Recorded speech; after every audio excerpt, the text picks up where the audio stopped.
राव साहब, ये जो ये 26 नवंबर को जो हुआ, उसके बाद पीटीआई जो है बजाय इसके कि वो एक फोकस्ड रहती, तो उनकी जो अंदरूनी लड़ाइयाँ थी और फिर जिस किस्म का ये आया कि जी दो कैंप बन गए हैं, एक मरियम बीबी का है, एक उनके मुखालिफ हैं, एक वो लोग हैं, और उनके हवाले से बयानात भी आए कि उन्होंने बहुत ज़्यादा पार्टी की सीनियर लीडरशिप की एक मीटिंग के अंदर जो है बड़ी सख्त बातें की, बेगैरत बुज़दिल वगैरह कहा गया।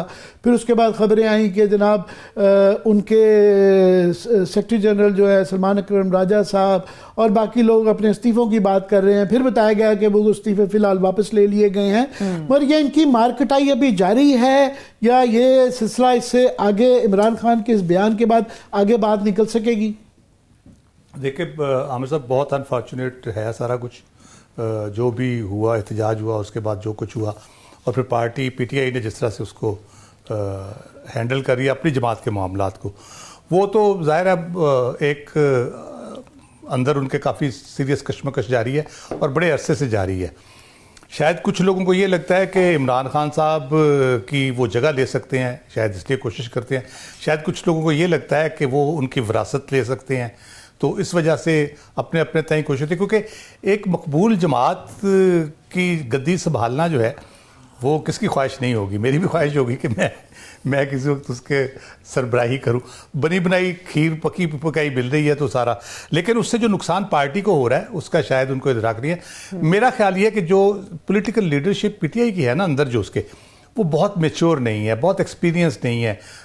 जो एक्सपीरियंस लोग थे वो बावजूद चले गए या साइडलाइन होके बैठ गए, या आप वापस आना चाहते तो उनको आना नहीं दिया जा रहा। ये भी तो फैक्टर हो सकता है, पॉलिटिकल लोगों से ज्यादा वुकला हजरात पार्टी को लीड कर रहे हैं, ये भी एक फैक्टर हो सकता है। जी बिल्कुल, वो कौन सा तजर्बा का, वो वुकला में भी बहुत से सियासतदान है, जैसे एतजाज हसन है, लतीफ़ खोसा साहब हैं, वो तो लीड नहीं ले रहे। वुकला भी वो है जिनका सियासी मैदान में तजर्बा ना होने के बराबर है। ये मैं आपसे एक इसको रिफ्रेश कर देता हूँ सवाल को।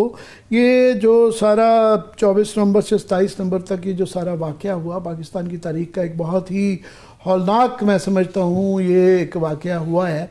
इससे क्या पीटीआई ने ज़्यादा खोया है या गवर्नमेंट ने खोया है? पाकिस्तान ने खोया है आमिर साहब, अगर मैं ऑनेस्टली बात करूँ तो। क्योंकि अगर ये चीज़ें जो पीटीआई के दावे हैं उसका अगर 10% भी वो साबित करने में कामयाब हो जाते हैं तो हमारे लिए as a country, as a state काफ़ी मुश्किलात बढ़ सकती हैं, क्योंकि वो बहुत सीरियस एलिगेशंस वो लगाते हैं। अब उसमें हकीकत क्या है, किस हद तक हकीकत है, जो फिगर्स या जो चीज़ें वो कह रहे हैं वो किस हद तक ठीक है, लेकिन ये कि ओवरऑल ये मसाइल बनेंगे। पीटीआई को नुकसान इसलिए नहीं हो सकता क्योंकि इमरान खान पीटीआई और पीटीआई इमरान खान है, ये सबको पता है। जिस दिन इमरान खान साहब होंगे अपने फ्रंट लीड कर रहे होंगे उसको, तो बहुत सारी चीज़ें खुद ब खुद उसमें इख्तलाफात और ये चीज़ें सारी दम तोड़ जाएंगी। आज जैसे उन्होंने बात की है, देखें इतने दिनों से ये सारा चल रहा था, 27 से ऑनवर्ड 3-4 दिन ये रहा हंगामा। आज उन्होंने सिंपल सी बात की जो मैं सुन रहा था सलमान अकरम राजा साहब की ज़ुबानी, कि संगजानी की बात भी हुई, ये उन्होंने माना, लेकिन उन्होंने कहा जी डी चौक पहुंच गए तो उसके बाद ये बातें पीछे रह गई। डी चौक में सानिया हो गया, लड़ाई हो गई, फायरिंग हो गई, ये बातें पीछे रह गई। अब उससे आगे हमने चलना है। इन बातों पे बहस करने का कोई फ़ायदा नहीं, इससे इख्तलाफात बढ़ेंगे, इंतशार बढ़ेगा। आगे चलना है। उन्होंने आगे का लाया अमल दे दिया कि पार्लियामेंट के अंदर जाएं, एहतजाज करें, इजहार यकजहती करें, जहाँ जहाँ उनको जो वो नाम दे रहे हैं या लिस्ट दे रहे हैं 12 लोगों की, वहाँ जाके लोगों से मिले, उनके करें, या केसेस वटेवर जिस फोरम पे वो उठा सकते हैं, अदालत के फोरम पे उठाएंगे, जो तरीका कार एक होता है उससे। तो आप देखें उनके इस आज के एक इंटरेक्शन से, जो बहुत तवील नहीं था, एकदम से चीज़ें पार्टी के अंदरूनी मामलात के हवाले से तब्दील होगी। लेकिन एक इशू को उनको मेरा ख्याल है ये तो हो जाती है। समझते हैं कि इससे एकदम से सारे मामलात, सारे कोई everything will be in order, और ये पार्टी के अंदर इस मसले का ये जो 2-3 ग्रुप्स बन गए थे, ये ख़त्म हो गया सिलसिला?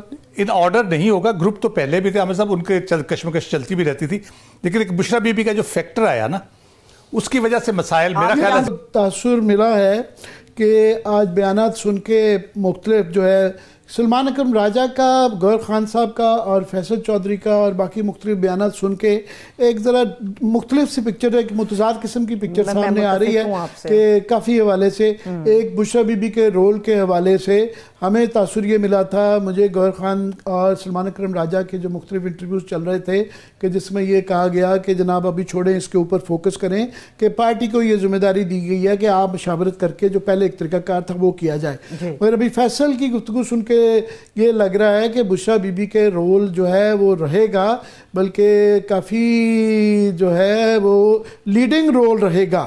तो मुझे नहीं लगता राव साहब, आपके ख्याल में कि ये दो जिस तरीके से पहले ही एक इलविल हो चुकी हुई है आपस में, जो एक बैड ब्लड क्रिएट हो चुका हुआ है कि सलमान अकरम राजा वगैरह इसको ज़रा थोड़ा सा इसको इसको इसको बहुत एग्जैजरेट नहीं, मुबालगा नहीं कर रहे, मगर वो इनकार भी नहीं कर रहे कि ये बैड ब्लड हुआ है। तो ये दोनों पे ये चल सकेंगे? देखिए, अगर इमरान खान साहब ने कह दिया, बुशरा बीबी की तारीफ भी कर दी है, इसका मतलब है जो उन्होंने रोल प्ले किया उनको कोई ख़ास उस पर एतराज़ नहीं था, उन्होंने कहा था उस रोल का या नहीं कहा था। लेकिन अगर एतराज़ होता तो वो क्लियरली कह देते कि बुशरा बीबी के ठीक है जो उन्होंने अब तक कर लिया, ठीक है, आइंदा से जो है ना आप लोग जो पॉलिटिकल कमेटी है वो डिसाइड करे व्हाटएवर। लेकिन उन्होंने ये बात नहीं की, कहीं पे हमें कहीं नहीं मिलती ये बात कि उन्होंने कहा कि बुशरा बीबी ने जो पिछला रोल किया है वो उसका अब ज़्यादा दोबारा नहीं होना चाहिए। इसका मतलब यही है कि बुशरा बीबी किसी न किसी रोल में रहेंगी, लीडिंग रोल होता है नहीं होता, लेकिन उनका इंटरेक्शन गाइडेंस के हवाले से। हकीकत की बात यह है कि ये एक बहस, एक दूसरी बहस है कि उनको टीचर तक आना चाहिए था, नहीं आना चाहिए था, मगर जो ये एक कामयाबी ली उन्होंने कि वहाँ तक लाने की, उसका क्रेडिट जो है उनका ही है। और ज़्यादातर जो उनके मतलब बयान जो उनके ख़िलाफ़ आए, जिस तरह के इधर दाएं बाएं जो हैं, वो उन लोगों पे थे जिनके ऊपर ये इल्ज़ाम लग रहा था कि इन्होंने अपना रोल अदा नहीं किया। जी क्या ख्याल है? मैं ये सही खस कर रहा हूँ? जी बिल्कुल बिल्कुल, ये बिल्कुल दुरुस्त बात है। लेकिन बात यह है बुनियादी तौर पे, मेरा ख्याल है जो लोग मसला अली मोहम्मद साहब की जो आई ऑडियो, वो एक बहुत बुनियादी नुक्ता जो बार बार पीटीआई के लोगों से सुनने को मिलता है कि इमरान खान साहब कहते थे कि मैं बिल्कुल विरासत की सियासत का कायल नहीं हूँ, ना मेरे बच्चे, ना मेरी बहनें, ना मेरी बेगम, उनका सियासत से कोई तल्लुक नहीं होगा, ना वो उसको करेंगे। लेकिन प्रिकेरियस सिचुएशन जो जैसे डेवलप हो जाती है, बेगम कलसूम नवाज साहिबा भी नहीं उस सियासत में उस तरह से एक्टिव थी, ना हिस्सा लेती थी, इवन मरियम भी नहीं थी जब तक ये आ नहीं गई। पर फैसल चौधरी ने ये शायद मैंने सवाल इस तरीके से कर लिया कि अगर वो ये कह रहे हैं कि उनका वही रोल होगा जो कुलसूम नवाज साहबा का था, तो उनका तो बहुत लीडिंग रोल था उस दरमियान की, अगर आपको, हमें तो याद है वो वाला। मगर ये ज़रूर है कि रीमा बीबी ने जो अनाउंसमेंट की थी उस दिन उन्होंने ये कहा था कि बाकियों को क्योंकि मुलाकात का मौका नहीं मिला, तो आखिरी हम बहनें बात करके आई हैं, तो उनका ये पैगाम है जो उन्होंने आगे दिया है। उस पर वो मेरा ख्याल पार्टी की जगह पे रिप्लेस करके नहीं कर रही थी, ऐसा ही था। एक और बात भी ज़हन में रखें आमिर साहब, बुशरा बीबी के वारंट जारी हुए हैं और आज उन्होंने रिपोर्ट दी है कि जिस पते के जारी हुए थे वहाँ पर वो मिली नहीं है। अगर बुशरा बीबी दोबारा अरेस्ट हो जाती है तो फिर वो ऑटोमेटिकली वो रोल यानी बगैर के ही ख़त्म हो जाएगा। लेकिन मेरे ख्याल अगर वो बाहर हैं तो वो लीडिंग रोल में ही होंगी। लेकिन माजरत के साथ राव साहब, लेकिन खान साहब ने ये तो नहीं था कि उनके पास 5 मिनट थे, वकीलों को उन्होंने फटाफट सारी चीजें बता दी। खान साहब ने बुशरा बीबी के रोल पे कोई खास इत्तेफाक भी नहीं किया, सिर्फ ये कह देना कि बुशरा बीबी ने बड़ा जबरदस्त किया। मेरा ख्याल है कि ये इतना बड़ा मामला था डी चौक का और उन्होंने लीड किया, क्राउड को ले गई, ये बहुत बड़ी बात थी। तो मेरा ख्याल है सिर्फ तारीफ कर देना काफी नहीं था। अगर वो चाहते तो वो डेफिनेटली कोई इंस्ट्रक्शंस देते जो कि बुशरा बीबी के लिए खास तौर पे होती, लेकिन हमें ऐसा नजर नहीं आया।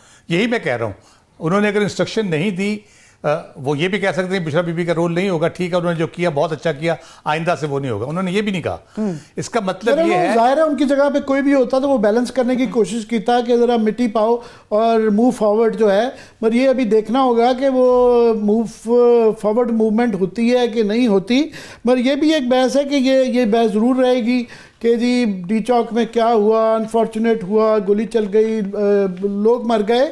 मगर ये जो संजानी का भी जो कहा जा रहा है कि ऐसे वहाँ जाके कोई चीज़ें जो दूध और नहर शहद की नहरें बह जानी थी, संजानी में मैं तजर्बे के साथ अपने कहता हूँ कि अगर ये लोग चले जाते तो वो यही कहा जाना था कि ये फेल हो गया। हमने देखे इस्लामाबाद में घुसने नहीं गया, डीचक कोई नहीं जा चुका और लोग 3-4 दिन से थके हुए थे। उन्होंने आहिस्ता आहिस्ता जाना शुरू करना था और ऑपरेशन बड़ी आसानी से हो भी जाना था। सो ये कहना कि संजानी ना जाना कोई सियासी गलती थी, वो एक बहस तलब बात है। मेरा ये ख्याल है राव साहब, आपका और सरवत का पता। बिल्कुल आप दुरुस्त कह रहे हैं। देखें, एक बुनियादी फैक्ट है, अगर संजानी पे बात हो रही थी या इमरान खान साहब से मैसेज किया गया था, उन्होंने राजी भी हुए, तो फिर अटक के पुल पे क्या हो रहा था, कटी पहाड़ी पे क्या हो रहा था, 26 नंबर पे क्या हो रहा था। पहली जो इतला मिलती है कि जो फायरिंग की इतला मिली है वो 26 नंबर चुंगी पे मिली है।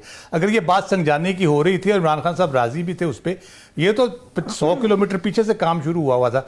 तो उनको भी जो इंतजामात करने वाले थे, जो सारा इस मामले को देख रहे थे, उनको भी तो पता था कि संजानी पे बात हो रही है और शायद मामला तय पा जाए। तो वो सारी जो जितनी लड़ाइयाँ, जितनी कश्मकश हुई इस पूरे रास्ते में, वो फिर इस तरह से नहीं होनी चाहिए थी। इसका मतलब ये है कि ऑब्वियसली ये पीटीआई चाहती थी कि हम हर सूरत में पहुंचे, क्योंकि उनके पास तादाद बहुत अच्छी आ गई थी, वो जोर भी लगा रहे थे पहुंचने के लिए। और गवर्नमेंट को ये था कि अगर ये पहुंच गए यहाँ पे तो फिर हमारे लिए बड़ा मसला हो जाए।